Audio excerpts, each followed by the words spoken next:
Bueno, estábamos hablando de Irene y decíamos de Irene que había algunas variantes con respecto a la película, por ejemplo, pero que es un tema que desarrollaremos más adelante. Eh, una de las variantes es que este personaje, más allá de los coqueteos y los juegos eróticos con Sam, con el padre de Juliet, en el cuento no se casa con él, ¿no? Cosa que en la película sí termina con el padre, ¿no? Con Sam. Acá se habla en esos saltos temporales hacia el futuro de que el padre se ha casado después de la muerte de su mujer, de Sara, con una maestra que en algún momento fue compañera de él y que, bueno, ahora viven en la casa de ella y él ha ampliado la granja, ha echado abajo la casa y ha ampliado la granja.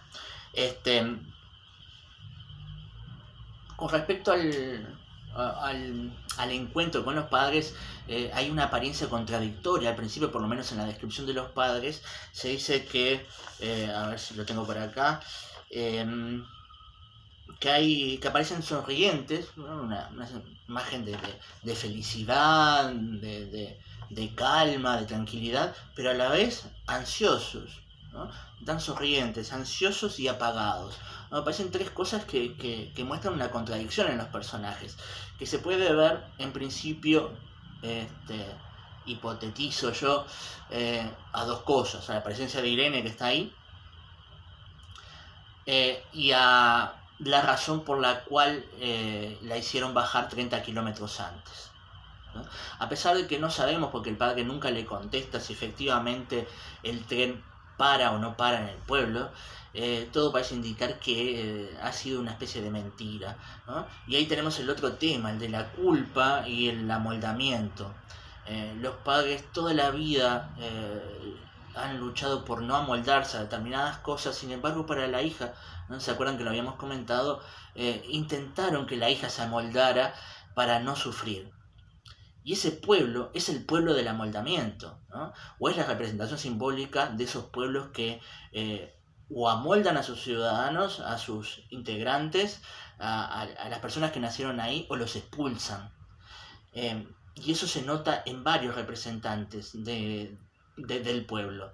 En los propios padres de Juliet, a pesar, insisto, de que ellos no se amoldan a las cosas, en el personaje de Charlie, el pequeño Charlie, en ese se nota muchísimo, ese que fue compañero de, de estudios de Juliet, que más o menos tiene la misma edad, pero que físicamente pareciera, por lo menos yo tengo la impresión de que pareciera más, que se ha casado con una muchacha de aquella época también, que tiene dos hijos, que tiene su anillo en la mano y que se lo encuentra Juliet ahí en el pueblo y que nota, ¿no? Se nota que él ha buscado ver en la mano de ella si tiene un anillo o no, de ver y decirle que la hija se le parece, a lo que Juliet, ahí presionada quizás por las circunstancias, le dice que se parece al padre, ¿no? Ahí introduce, bueno, sí, esta hija es mía, pero hay un padre, no estoy sola.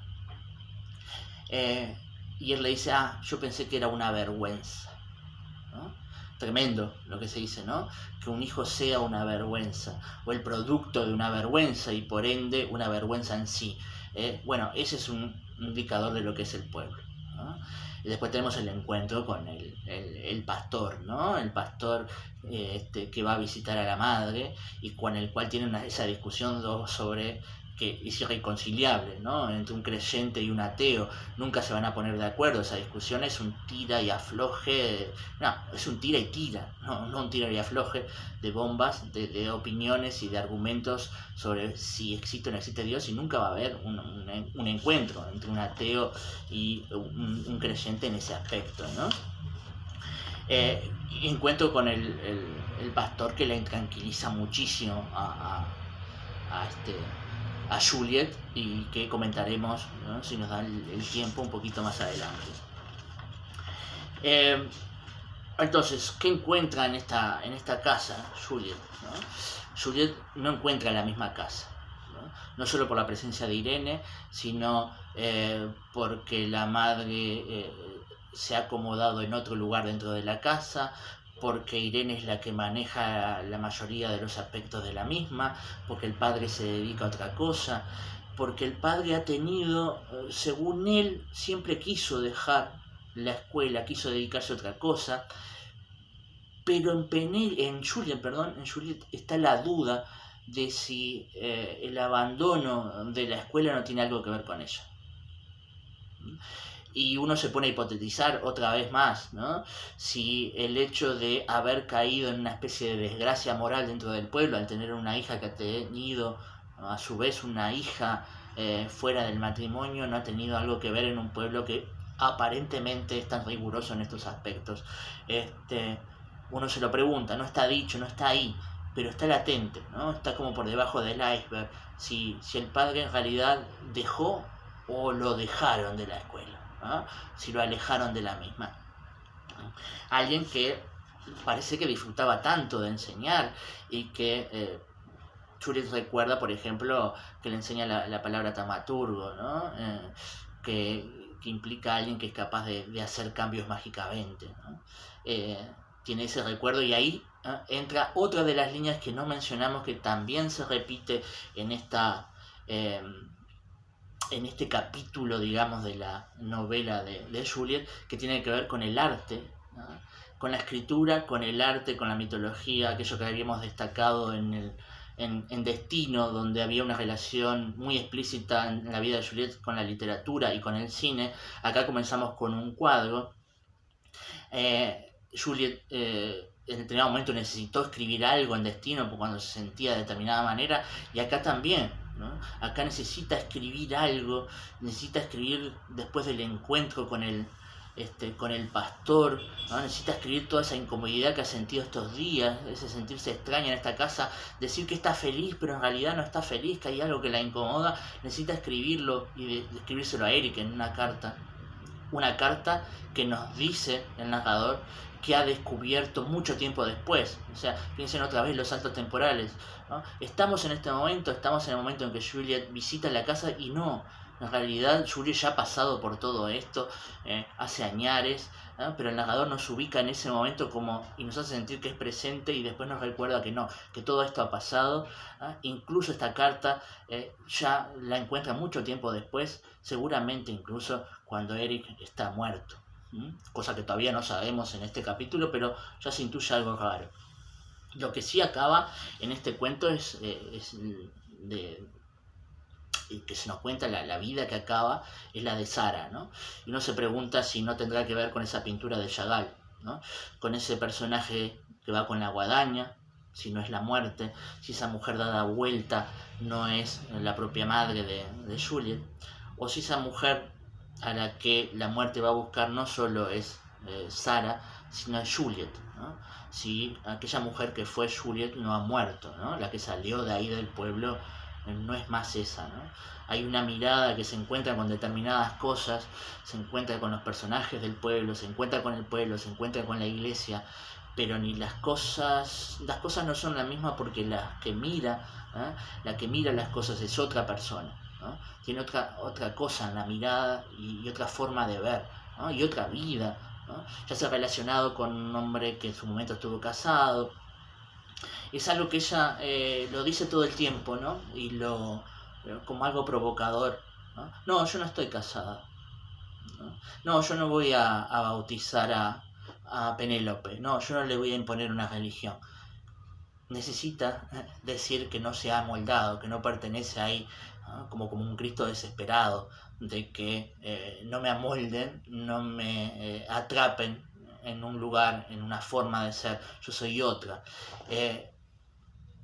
Y tal vez es una muestra de la crisis interior que vive también, y de la culpa interior. No olvidemos que carga con la culpa de lo que pasó en el tren, y ahora se va con otra culpa el personaje, con eso que le dijo la madre, que es tan fuerte, ¿no? Que en esos momentos terribles, cuando se siente mal, se apoya en una frase.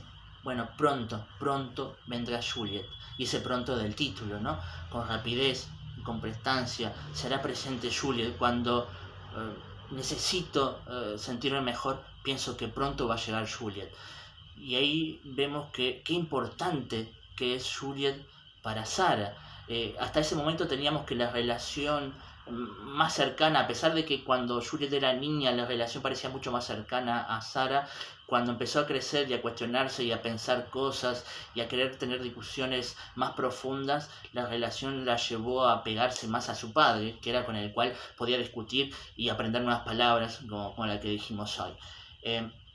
Entonces, digamos que la inteligencia, la razón, la búsqueda de conocimiento la llevó por el lado de apegarse más a Sam, de distanciarse de la madre y apegarse más a Sam, a su padre. Padres a los que menciona por los nombres, ¿no? En la carta está clarísimo. No dice papá, no dice mamá, dice Sam y Sara, ¿no? Lo que marca una distancia también con ellos, ¿no? Pero acá hay como un intento de la madre de recuperar aquella relación con la hija y de decirle que sigue siendo importante para ella. Esta mujer que tiene no solo una enfermedad física, sino que parece tener unos baches mentales, ¿no? Importantes también, esto de que se levanta a determinadas horas tardísimas y empieza a revolver cosas o a pasar la aspiradora. Irene dice que es para molestar, que una persona enferma a veces lo hace como a propósito. Dice en este momento en que está tan dolorida, tan enferma, que recurre al pensamiento de pronto vendrá Juliet. Y ahí Juliet tuvo la oportunidad de decirle algo lindo a la madre, algo que la acercara, y sin embargo levantó las cosas que estaban en la mesa. Fue un episodio inmediatamente posterior a la discusión con el pastor. Levanta las cosas que estaban en la mesa, las tazas de té, el vaso de jugo, y se los lleva para lavarlos, y no le dijo lo que debió decirle a la madre, cosa que le pesa tiempo después, meses después, cuando tiene que retornar al pueblo al velorio de la misma. Bueno, ella no dijo esas palabras que quizás debió haber dicho, que no sabemos cuáles son, pero haberle dicho algo a la madre después de ese pronto vendrá Juliet. Y Juliet no vino, ¿no? Porque Juliet llegó a ese pueblo, llegó con su hija, y hay quizás un solo instante donde hay cierta unión ahí entre la madre, entre las tres generaciones, que es cuando la nieta se baña en la misma agua que la abuela, ¿no? Y Juliet está ahí presente y está en la esponja. Hay un momento en que el agua, así como es símbolo de distancias y de fronteras en este relato, acá las unió, ¿no? Los unió a los personajes. Pero después en realidad Juliet no estuvo ahí, o estuvo con una distancia, estuvo una Juliet distinta, a la defensiva, porque, bueno, también se siente atacada por ese pueblo que la intenta moldar o ajustar a determinadas reglas morales y religiosas. Entonces, no estuvo ahí, o no estuvo de la forma quizás que la madre necesitó que estuviera. Por lo pronto eso pasa por la cabeza de Juliet, ¿no? Y seguimos sumando culpas, ¿no? Seguimos sumando culpas a la vida de Juliet. Y nos queda un tercer capítulo para seguir sumando culpas todavía, que veremos la semana que viene.